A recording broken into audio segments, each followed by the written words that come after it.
There's still a few things yet to do before I am able to fire this up for the first time. I need to check all the fluids, which I have not done yet. I need to do a little bit of wiring, and then I need to hook up some sort of a fuel source. So I'm going to start with the oils and fluids, and we'll go from there.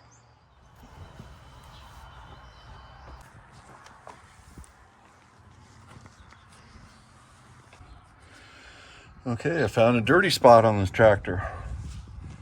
So for orientation here, that's the PTO, that's the rear of the tractor. That way is the front. And right there is one of the drain plugs for the transmission and differential. And right there is the other one.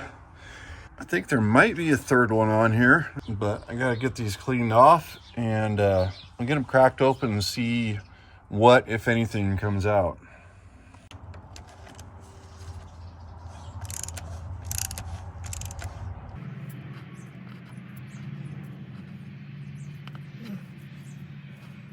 I see just a little bit trying to seep out. Let me get the drain pan. Yeah, before I get the drain pan, let me check this rear plug. I'm underneath here, so what I don't want to have happen is the oil come gushing out all over me. Okay, I see just a little bit seeping out on the threads. All right, so now I'm gonna get the drain pan, take both of those all the way out and see what we get. And those are both 5/8 square head pipe plugs. All right, this is the rear one first.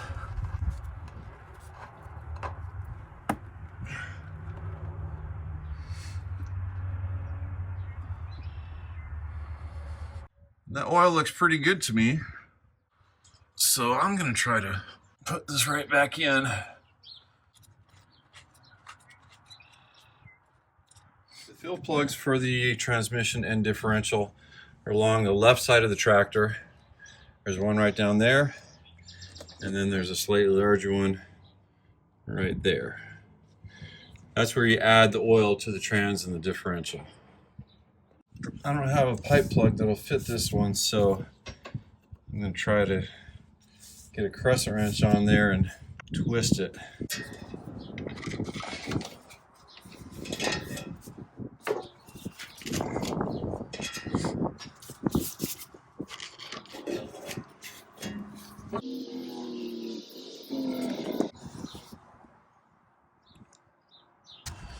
If you look down in there, you can actually see the level of the oil.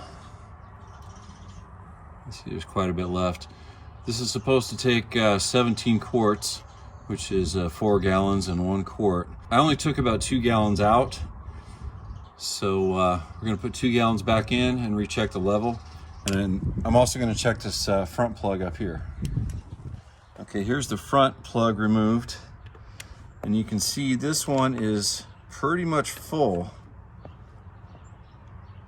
So although the transmission and the differential share the same oil, there are some partitions in there, which is why this side is full and this side is only half full. When the oil level is all the way up, then of course the oil spills over the internal partitions. But when it's lower, you have to drain both. That's why there's more than one plug on the bottom of the tractor. All right, let's see if I can get funneled down in there. Don't give me too hard a time about this, but with the price of oil these days, I'm putting the old oil back in it because it looked just fine.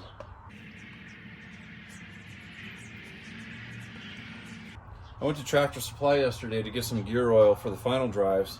Their aisle where they have all the oils and hydraulic fluids and such, the aisle was almost completely empty. I would say they had about 10% of their normal stock of oils in there.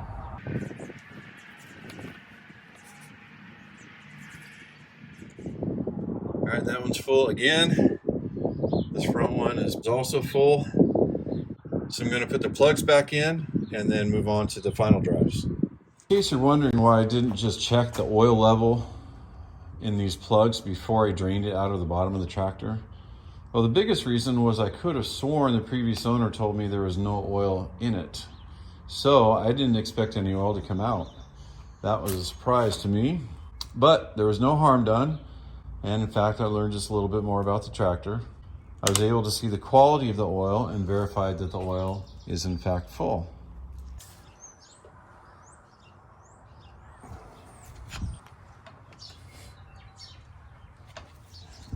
All right, let's check out the left final drive. It's kind of loose.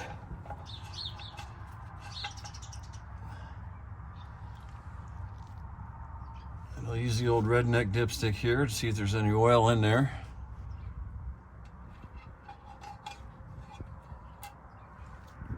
All right, this is completely dry. And I guess this must have been what the previous owner was referring to, and he said there was no oil in it.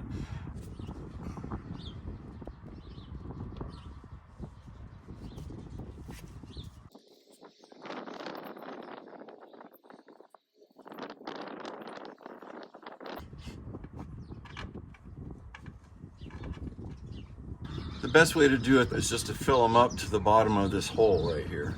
So it's just starting to seep out, or just a hair below on the inside. This one did take about 1 quart. And this is a 7/16 square nut.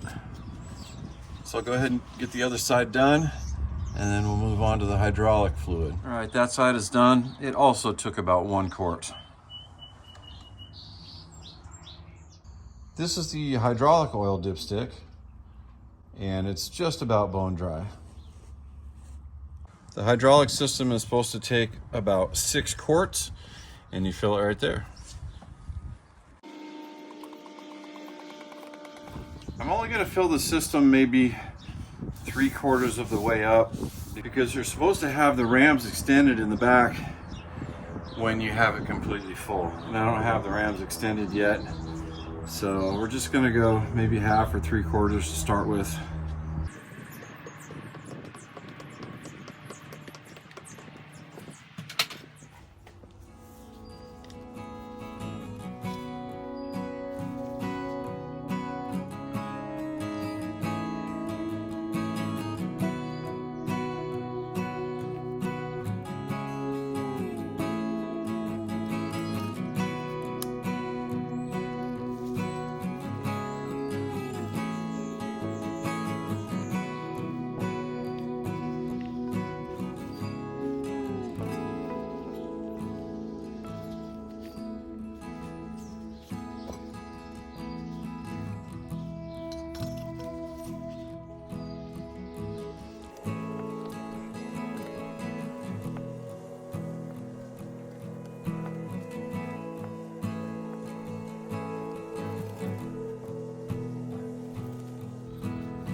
I ran up to the zone yesterday, found a radiator hose that would fit here, and then I cut it to length.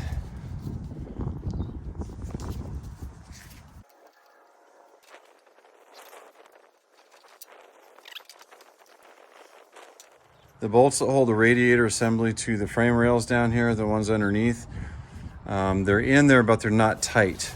I'm gonna leave it that way for now until after I get the tractor started and make sure there's no leaks in the system. I also want to make sure I get the hood aligned properly before I cinch all that down for good.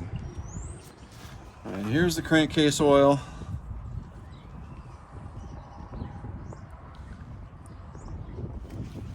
I knew there was oil in here before, because I checked it before I started messing around with the starter.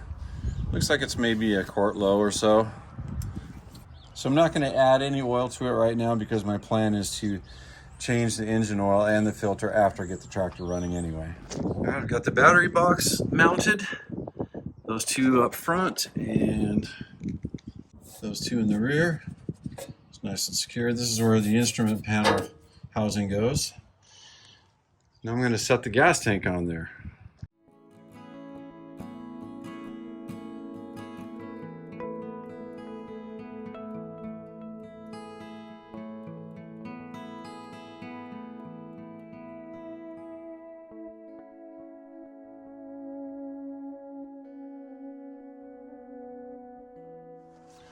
The old sediment bowl was beyond repair, so I bought a new one. This one's a little bit deeper too. I hope that's going to be okay. Got a little bit of gas oil on the threads.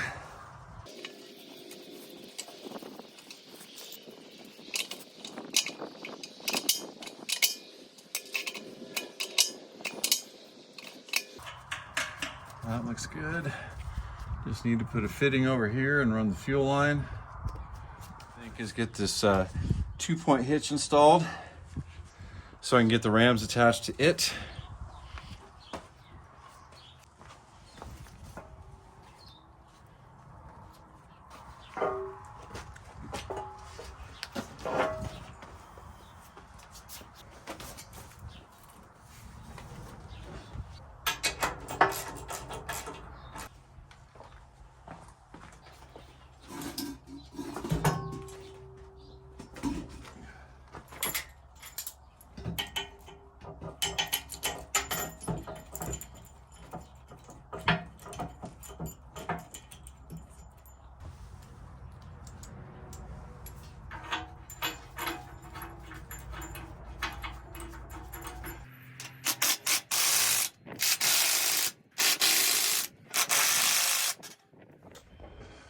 I noticed this morning that when I put on this 2-point with a step last night that I missed a bolt down here. That one right there, that tab is supposed to, be bolted to the rear of the tractor. So I got to take this whole thing back off just so I can get that bolt secured. And this rear PTO support says diesel, so that's a mismatched part, obviously, because this is a gas tractor.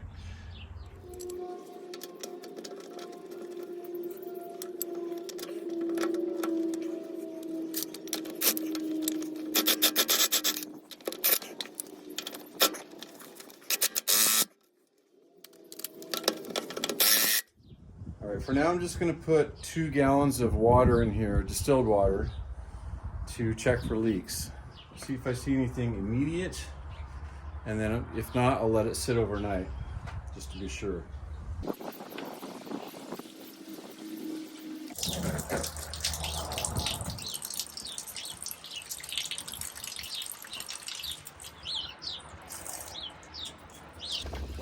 This is why I don't use antifreeze initially when I'm filling up an unknown tractor. I just don't want to waste that expensive antifreeze, if it leaks onto the ground. If I end up losing a little bit of water like I did here, it doesn't hurt quite as much. All right, well, I'll let that sit for a couple hours at a minimum, most likely overnight, to see, to make sure we don't have any other leaks.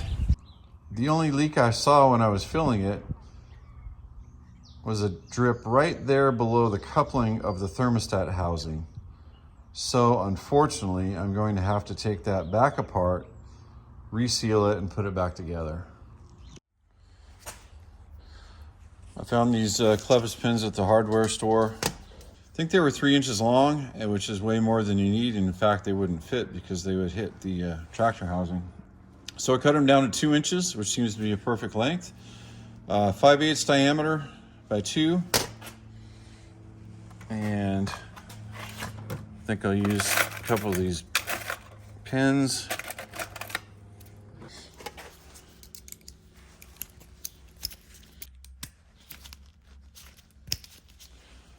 All right, let's go see if that works.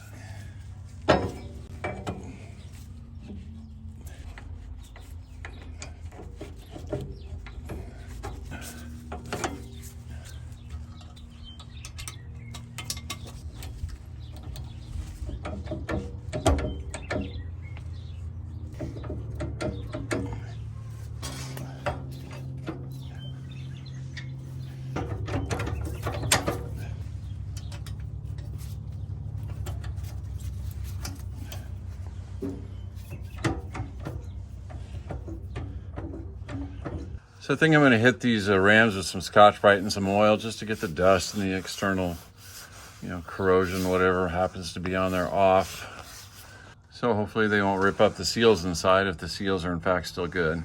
All right, it's the next day, and I see no evidence of leakage overnight from the water we put in the radiator last night. And I don't see any water around the base of the radiator, so that's good. What I'll mainly be looking for is I want to see if I fixed my leak right here in the thermostat housing. And there's that little drip last night. So I took the whole thing back off and took it apart, resealed it, reinstalled it, and let it sit overnight. So hopefully we'll be good to go here. This is a pressurized system, by the way.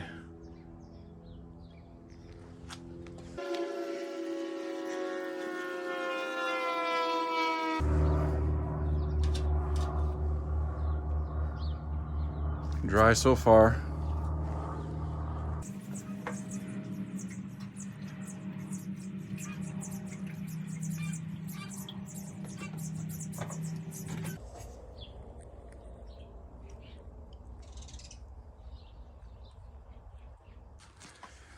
All right, knock on wood, I see no leaks.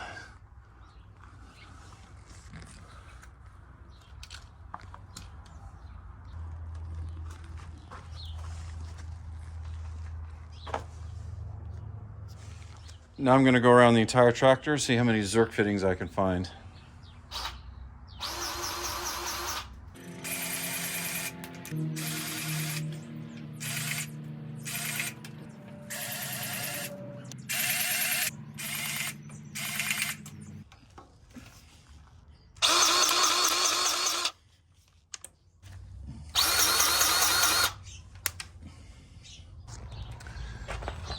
Well, I found 8 zerk fittings so far. I will consult the manual, see if there's any more. I'm going to save the hubs for after I get it running. No sense doing it right now. All right, so I've got a temporary rubber fuel line installed, and I've just got it sort of jimmy rigged on there right now with whatever fittings I could find in my shop. I'll come back and make a permanent line after I get the tractor running and I get the oil bath air cleaner assembly installed. That way I know where to route the fuel line. I didn't want to put a hard one on now without having the air cleaner physically in place and the neck. So the very last thing I want to do today is put some gas in the tank, check this whole system for leaks, and also see if the carburetor float is working.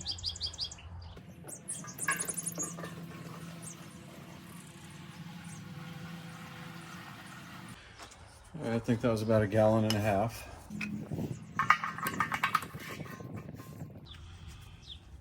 All right, the fuel tank itself is not leaking. I also don't see any leaks between the union between the tank and the sediment bowl. So let's turn on the fuel, see what happens.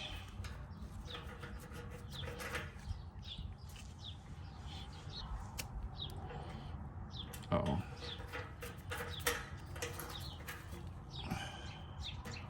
That nut is loose right there.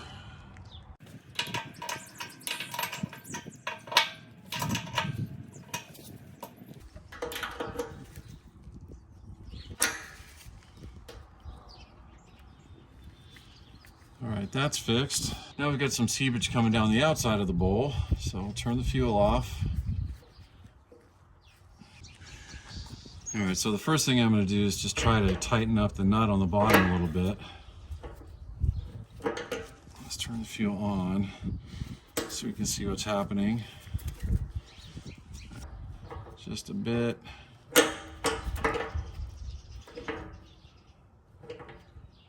This is a brand new sediment bowl, so that seal should be good. It's still wanting to just barely seep. So I'm going to take this back off, maybe put some grease on that seal. So I've got a small film of grease on both sides of the seal. Got it reinstalled. See if it worked.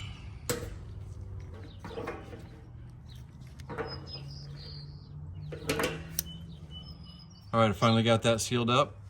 Now I want to check the carburetor. So as you can see right now, there's no leaks anywhere on this carburetor. I can make the reasonable assumption that gas has entered the carburetor and filled up the float bowl and the float is working right now. The only way to really know that is crack the drain plug on the carburetor. If we get gas flowing out, then that will confirm that the float should be working.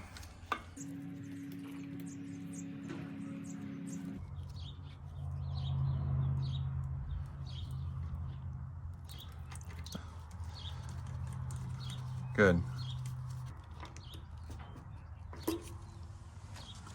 All right, good. I've got no leaks in the system. The on-off valve works. The carburetor float appears to be working. So that'll be good enough for its first start attempt. All right, made some good progress again today. Thanks everybody for watching. We'll wrap this one up for now. Stay tuned for part 5. Wiring harness, battery, and instrument panel. Got some parts painted up, so it'll be ready for assembly tomorrow. Here I've got the hood gas tank strap, painted one of the seats, the seat bracket, and one of the underneath mounts for the drawbar and such.